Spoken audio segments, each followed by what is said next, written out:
আসসালামু আলাইকুম। তামান্না রান্নাঘরে আপনাদের সবাইকে স্বাগতম। আশা করি আপনারা সবাই ভালো আছেন। তামান্না রান্নাঘরে আজকে আপনাদের সাথে শেয়ার করব ডিমের ঝাল পিঠা বা ডিম দিয়ে তৈরি ঝালের পিঠা। আমরা অনেকেই মিষ্টি পিঠা খেতে পছন্দ করি না, আবার অনেকেই একটু ঝাল পিঠা বেশি পছন্দ করেন। তাদের জন্য আমার আজকের এই ডিমের তৈরি ঝাল পিঠা খুব সহজেই ঘরে থাকা অল্প উপকরণ দিয়ে খুব কম সময় আমরা এই ডিমের ঝাল পিঠা তৈরি করতে পারি। তাহলে চলুন বন্ধুরা দেখিয়ে দিই কিভাবে এই ডিমের ঝাল পিঠা তৈরি করতে হয়। তার আগে দর্শক নতুন নতুন আরও রেসিপির ভিডিও পেতে আমার চ্যানেলটি সাবস্ক্রাইব করে সাথেই থাকুন। আমি একটা মিক্সিং বল নিয়েছি। প্রথমে আমি 1/3 কাপ পরিমাণ পেঁয়াজ কুচি করে নিয়েছি। পেঁয়াজটা আমি কিমা করে কেটে নিয়েছি। আর নিয়ে নিচ্ছি 4টি কাঁচামরিচ কুচি। এর মধ্যে দিয়ে দিচ্ছি স্বাদ মতো লবণ।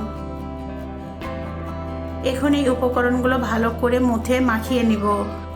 খুব সহজে এই ডিমের ঝাল পিঠা তৈরি করা যায়। সকাল বিকাল বা সন্ধ্যায় চায়ের সাথে নাস্তা হিসাবে পরিবেশনও করা যায়। অতিথি আপ্যায়নও ঝটপট তৈরি করে পরিবেশন করতে পারেন। পেঁয়াজ মরিচগুলো মাখানো হয়ে গিয়েছে। এখন অন্যান্য উপকরণগুলো যোগ করব। এখানে আমি 1/2 চা চামচ লাল কাশ্মীরি মরিচের গুঁড়ো নিয়েছি, সেটা এখন দিয়ে দিব। আর নিয়েছি 1/2 চা চামচ পরিমাণ জিরা গুঁড়ো, সেটাও এখন এর মধ্যে দিয়ে দিব। এখানে নিয়েছি 1/2 চা চামচ পরিমাণ হলুদ গুঁড়ো, সেটাও এখন এর মধ্যে দিয়ে দিচ্ছি। আর এখানে নিয়েছি 2 টেবিল চামচ পরিমাণ ধনেপাতা কুচি, সেটাও এখন এর মধ্যে দিয়ে দিচ্ছি। এখন সবগুলো উপকরণ ভালো করে মাখিয়ে নিব। বন্ধুরা, উপকরণগুলো মাখানো হয়ে গিয়েছে। এখন আমি এর মধ্যে একটি ডিম ভেঙে দিব।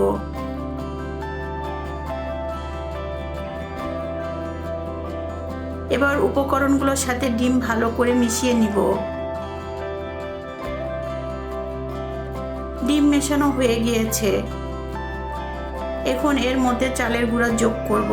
আমি প্রথমে 1 কাপ পরিমাণ চালের গুঁড়া নিয়েছি। উপকরণগুলোর সাথে ভালো করে মিশিয়ে নিব।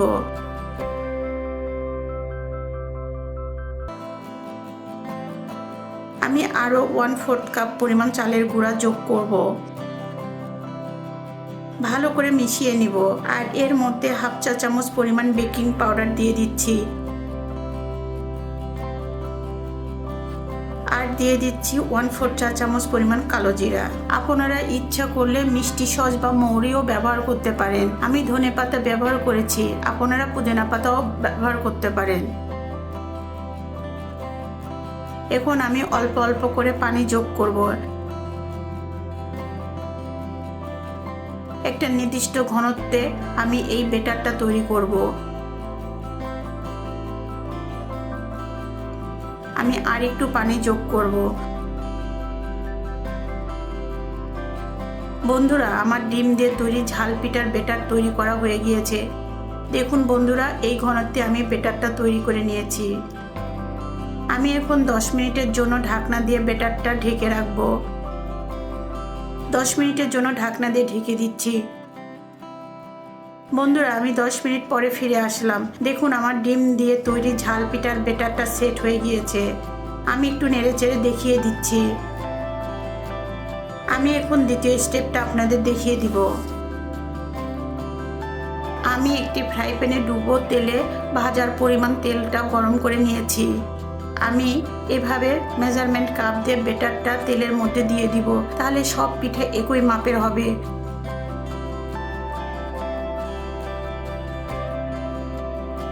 চুলাটা এই সময় মিডিয়াম হিটে থাকবে।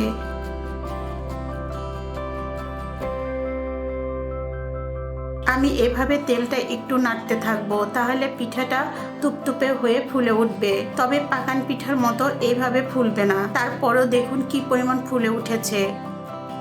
এপিঠ ওপিঠ করে উল্টিয়ে পাল্টিয়ে ভাজতে হবে।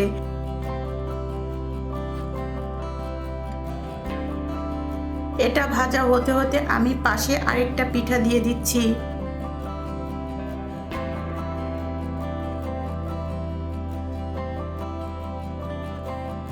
প্রথমটা হয়ে গিয়েছে, আমি এবার উঠিয়ে নিব।